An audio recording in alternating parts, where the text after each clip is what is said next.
Hello students, आप सभी का स्वागत है आज के इस वीडियो सेशन में। आज हम आपको यूपी बोर्ड के क्लास 10 की आपकी जो डेट शीट है वो आ चुकी है।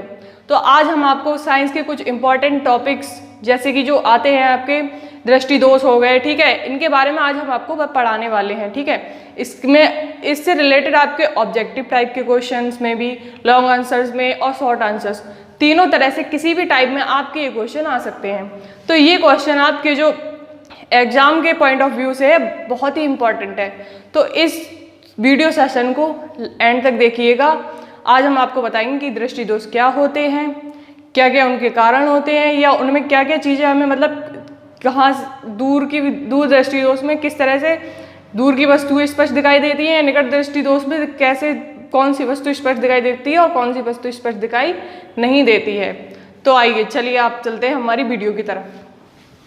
सबसे पहले हम बात कर लेते हैं आपने निकट दृष्टि दोष की। ठीक है, निकट दृष्टि दोष में क्या होता है बच्चों, जो दूर इस दृष्टि दोष में जो पास की वस्तु होती हैं, ठीक है, जैसे मेरे पास कोई टेबल रखी है, ठीक है, ये टेबल पे कोई पॉइंट लिखा हुआ है या कोई कैलेंडर लगा हुआ है मेरे पास में, तो मुझे उसके जो लेटर्स है वो साफ नहीं दिखाई देते हैं। ठीक है, तो क्या होगा, इसमें हमें पास की वस्तु साफ नहीं दिखाई देगी। ठीक है, कैलेंडर तो पूरा दिख रहा है लेकिन क्या हो रहा है, उसमें दिखने वाले जो लेटर्स हैं वो हमें दिखाई नहीं दे रहे।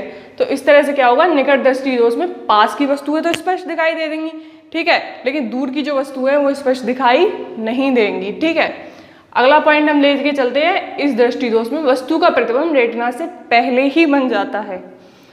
तो ये हमने इसके लिए आपको चित्र बनाया है जिससे हम आपको और अच्छे से एक्सप्लेन कर सके कि रेटिना कहाँ पर होता है, नेत्र लेंस कहाँ पर होता है, किस तरह से यहाँ प्रतिबिंब बनना चाहिए और इन दृष्टि दोष में कैसे करके प्रतिबिंब बनता है।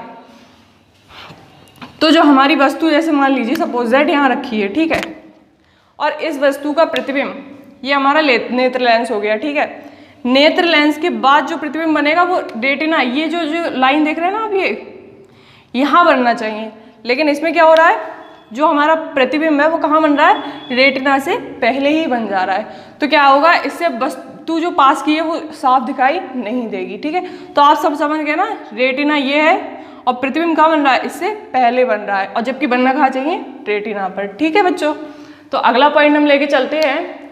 इस दृष्टि दोष में नेत्र के गोले का जो व्यास होता है ना वो बढ़ जाता है। अब नेत्र का गोला क्या होगा, नेत्र लेंस, ये देख रहे हैं ना, नेत्र लेंस का जो ये गोला बना हुआ है इसका साइज क्या हो जाता है, बढ़ जाता है। ठीक है, जैसे मान के चलिए ये है हमारे नेत्र गोले का साइज, तो ये क्या होएगा, बड़ा हो जाएगा, जिससे आपको पास की वस्तुओं को देखने में कठिनाई होने लगती है। ठीक है, अगले पॉइंट की ओर हम चलते हैं। इस दृष्टि दोष के निवारण हेतु अवतल लेंस का प्रयोग किया जाता है। ठीक है, ये तो पता लग गया आपको अवतल लेंस का प्रयोग होता है, लेकिन किस तरह से वो काम करेगा वो आपको हम नेक्स्ट पिक्चर में बताते हैं। ठीक है, ये मान लीजिए यहाँ कोई वस्तु है, ठीक है, अब हमने अपने जो नेत्र लेंस है इसके आगे हमने क्या लगा दिया, लेंस लगा दिया।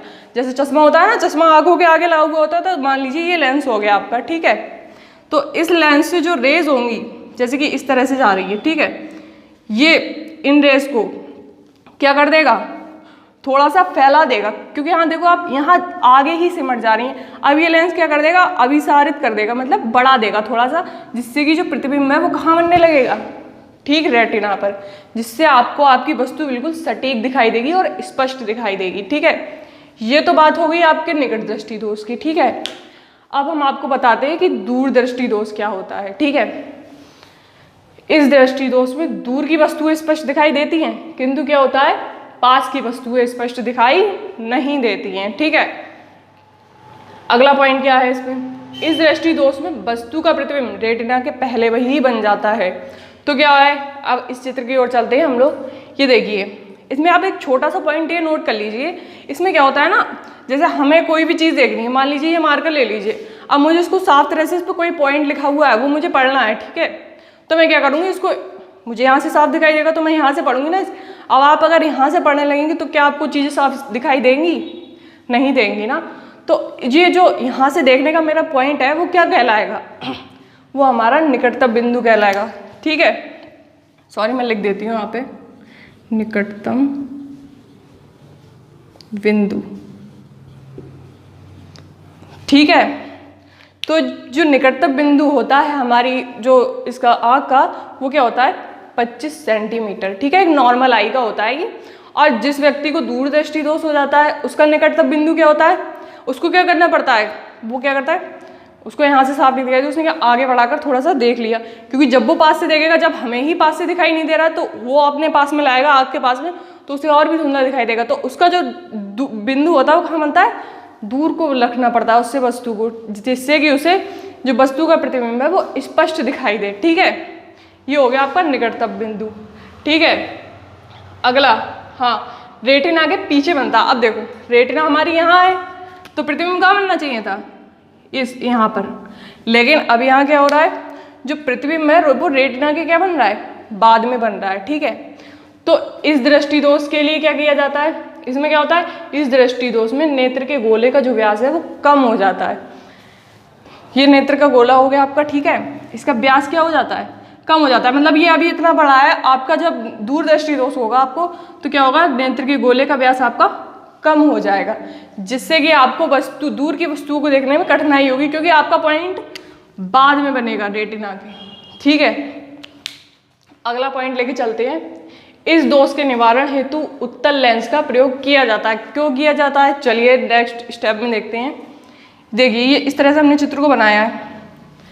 देखो हमारा जो नॉर्मल पॉइंट है वो ये है ओ, ठीक है, यहाँ से हमें बिल्कुल एग्जैक्ट दिखाई देता है नॉर्मल आई को, ठीक है। अब जो व्यक्ति इस दोष से पीड़ित है उसे कैसे दिखाई देगा, उसे क्या करना पड़ेगा, वस्तु को थोड़ा सा आगे बढ़ा के रखना पड़ेगा। सपोज मान लो ये 25 सेंटीमीटर है जो हमारा नॉर्मल आइज का, तो उसे क्या करना पड़ेगा, थोड़ा सा 2-3 सेंटीमीटर आगे हो जाएगा उसका, 27 या 30 जो भी पॉइंट होगा उसका, ठीक है। चलिए उसने पीछे रख लिया, ओके। अब उत्तल लेंस क्या करेगा, जो ये किरणें फैल के आगे जा रही है ना, उत्तल लेंस का काम होता है इनको सिकोड़ना, ठीक है। तो ये क्या करेगा, आगे ही इसको सिकोड़ देगा और आपका जो लेंस का जो प्रतिबिंब हो जाएगा वस्तु का वो ठीक रेटिना पर बनने लगेगा, ठीक है। तो आप सभी को आज की इस वीडियो में दृष्टि दोष के बारे में मैंने बताया, ठीक है। एक चीज़ और नोट कर लीजिए कि ऐसा नहीं है आपको ये क्वेश्चन एक बार में पूरे पेपर में दे देगा कि भाई बताओ दोनों दृष्टि दोष क्या हैं, दोनों में अंतर क्या है, और एक सवाल दे देगा, ये 6 नंबर का ऑप्शन हो गया आपका, ठीक है।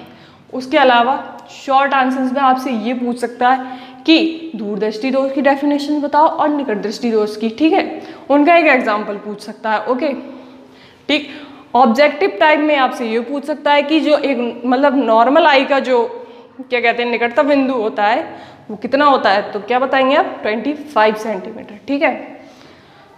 ऑब्जेक्टिव में और आपसे क्या क्या पूछ सकता है, इस दृष्टि दोष के चैप्टर में से क्या पूछेगा कि इस दृष्टि दोष में वस्तु का प्रतिबिंब कहाँ बनता है, जैसे निकट में पूछ लिया आपसे कि कहाँ बनता है, रेटिना से पहले बनता है या रेटिना के बाद में या ठीक रेटिना पर, तो आप क्या अपना ऑप्शन चूज करेंगे कि रेटिना से पहले बन जाता है, ठीक है।